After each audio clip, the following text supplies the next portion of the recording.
How do you determine the value of a business?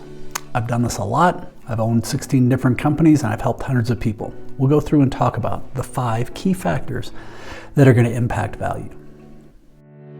As entrepreneurs and business owners, we know that if we have a clear plan, anything becomes possible.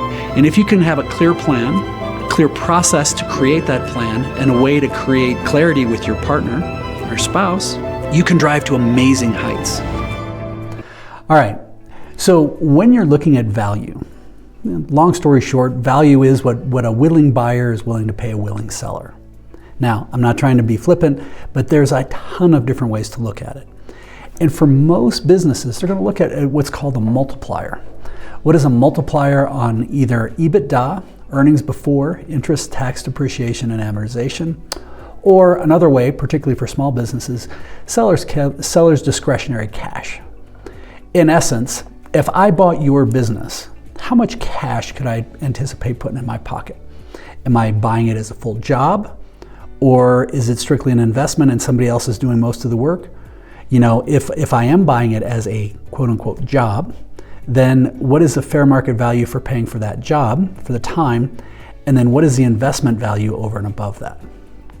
So, usually where people start with this when they're looking at their seller's discretionary cash flow and some sort of multiplier on that number, they look at cash flow. Cash flow is basically going to be, how much money do you have coming in that in essence you can put in your pocket. Now, if you happen to have you're being conflict avoidant with the government and you declare everything, fair enough, it's easier. But if you're using some of the gray areas and you have your vehicle and maybe you help your kids and you've got a whole bunch of other stuff in there, you can pull that money back in what's called a recast. But the more story there is, the less the multiplier you're going to get. Now, the other thing is that not all cash flow is equal. Specifically, what I mean by this is if you have one-offs that come in and it's cash flow, well, maybe there's some money, maybe there's value there. But if it's just a one-off and maybe it's your relationship, it's going to be harder to justify that this is duplicatable. Versus if you have something that you aren't involved with that much, but it's on a subscription model, or you have reoccurring revenue on a regular basis, you're going to be able to get a much higher multiplier. As an example, I own storage facilities. Not the sexiest thing in the world, but I have a pretty consistent expectation of what is going to happen every month. Now, it is month to month, so theoretically everybody could leave in 1 month, but we have a long-term track record of historically what that revenue looks like. So there's a pretty safe bet that the consistency in the reoccurring revenue is going to happen over and over. When you have higher reoccurring revenue, when you have a subscription-based models, if you had those in lockstep, you've got great contracts around that, and you've got revenue for the next 5 years, it looks like this and this, you're going to be able to get a higher multiplier on that cash flow.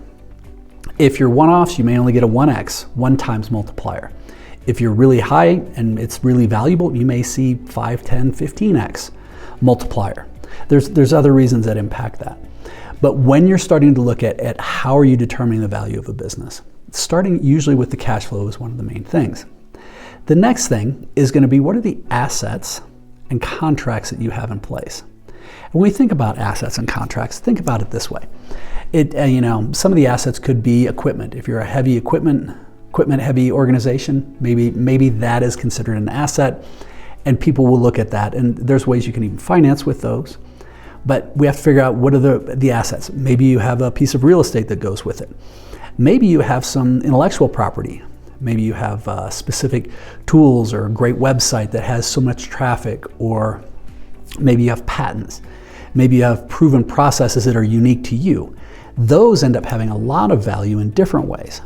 Now, we also talked about the idea of contracts. If you have longer term solid contracts, well, the bigger the name, the longer the term, the more stable it is, the more value that those contracts have.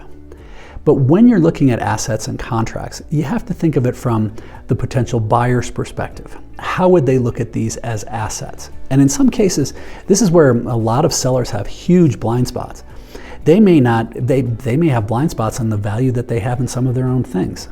In other cases, they may think their stuff is worth so much more than it really is. So understanding what are the assets and contracts that you have is going to be important.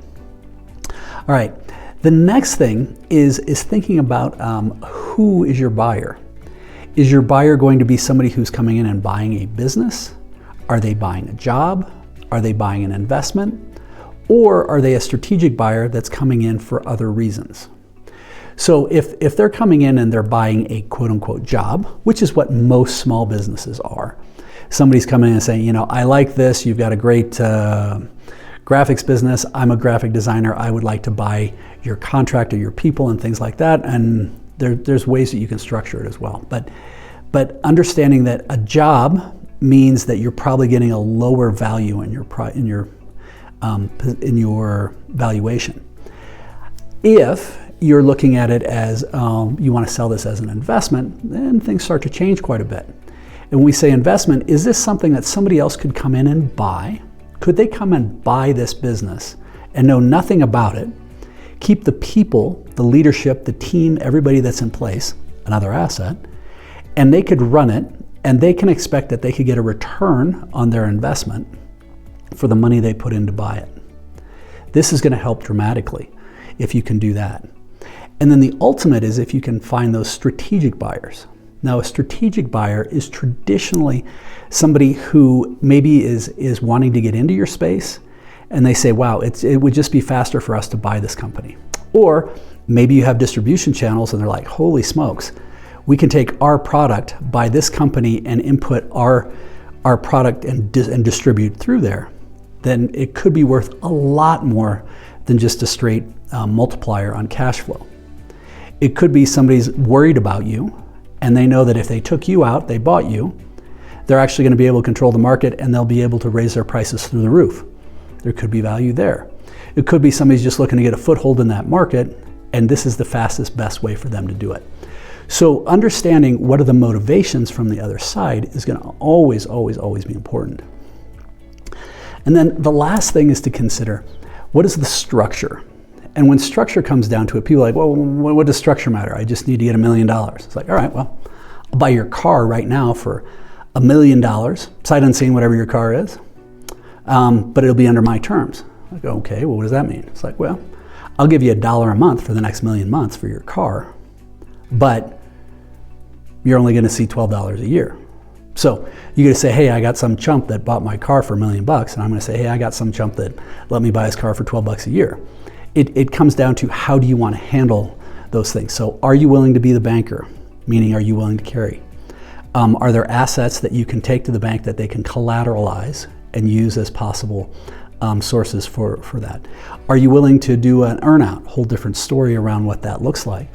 But there's a whole bunch of different ways to look at this on what the actual value comes down to. So as I started in the beginning, how do you determine the value of your business? The really simple way is what is a ready, willing, and able buyer willing to pay a ready, willing, and able seller. It's not trying to sound flippant, but that's what it is. There are so many different nuances when you start looking at it. High level, a lot of small service-based businesses are usually a 1x, 2x of multiplier of cash flow. Sometimes we get to 2 or 3. And then depending on the size of the business and how engaged somebody is, well, I've seen things go for as crazy numbers always up to a 50 multiplier, just in the case that somebody really needed it from a strategic perspective. So ideally you found some value. If you did, feel free to subscribe, like this, and we have a full course that helps people build and define their own businesses at aspiringsolopreneur.com. Thank you very much. Keep smiling.